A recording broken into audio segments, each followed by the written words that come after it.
Ohio. We're high on Ohio. These stories inform and inspire through the words of people who make Ohio home. Good news and good ideas, identifying and acknowledging the excellence that is all around us.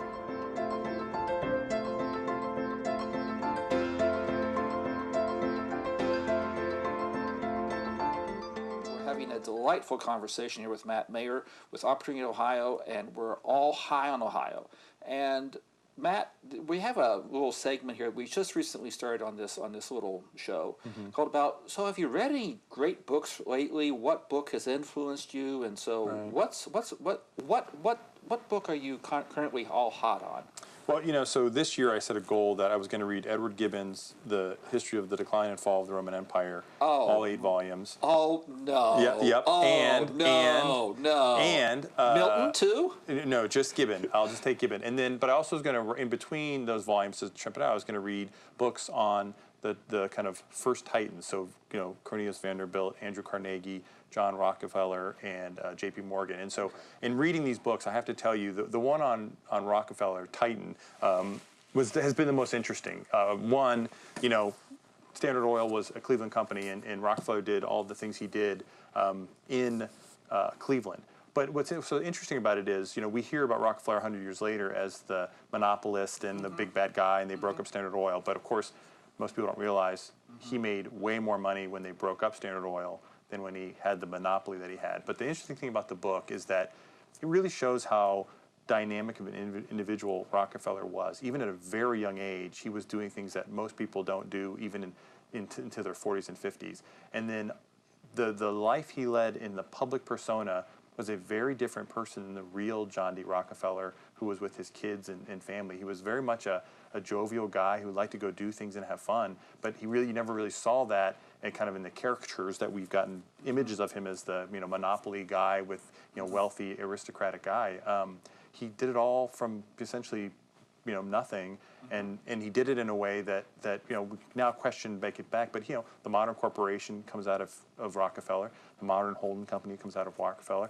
Obviously, the Rockefeller Foundation and all the things it's done.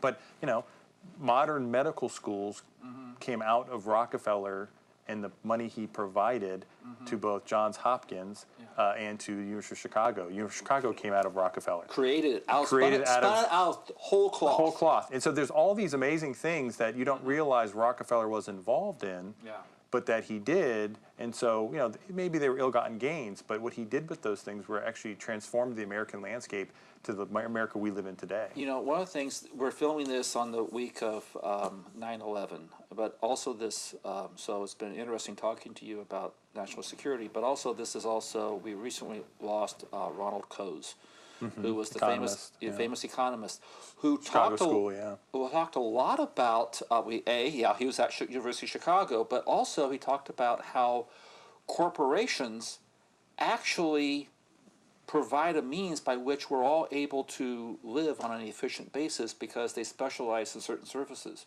Right. And so as we're sitting here talking about this, you said, yes, he perfected the rights of the corporation, which then Coase rather studied.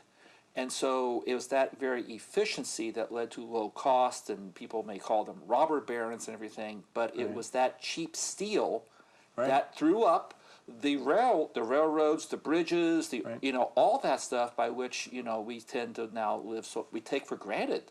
And look, it was Rockefeller's money really came out of the heating oil lamp that they put all over the country, the kerosene that then lit homes before Edison's light bulb. So he saved the whale. He did, right? But the genius of Rockefeller and people like Vanderbilt and Carnegie is they were so good at seeing the future. And when he saw Edison with the light bulb, they quickly transformed the company into really using this thing that at the time was a wasted product. They thought nobody wanted, which was gasoline. That then obviously with the rise of Henry Ford and the Model T transformed America.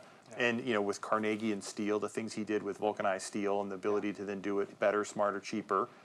Vanderbilt was a steamship guy. He was a steamship guy on Staten Island that realized that the era of steamship was over, and he went all in on rail. And then his son, of course, has built a huge rail industry. But these men, at the time they were men, they're now women that do this. But they really had this amazing ability to see just beyond the horizon Yeah. That is what made them predict and move very, very agilely in a way that you and I don't do, which is why we're not billionaires by the time we're 40. Right. Well, the thing I was sitting here thinking too, and we're talking Rockefeller, but mine keeps going back to Carnegie, because that's what I was talking about. Steele was, he made all that money, and then proceeded then to build libraries, open to the public. Here's the thing about Carnegie, and again, people don't realize this. So, yep, there was the libraries, but he also bought thousands of church organs for churches all over the world. And then he set up tons of organizations that are still in operation today. I was reading his book, and every time I'd see a name of something, he would have a UK fund. I'm like, well, what was that? I never heard of that. I'd go look on Google, and what do you know? I think it's still in operation. But here's the thing. Carnegie wanted to give every dollar he made away before he died. Yeah. And about 2 years out, he realized it wasn't going to happen. And so he would literally write letters to people saying, please, please, tell me if you need anything, I'll do it.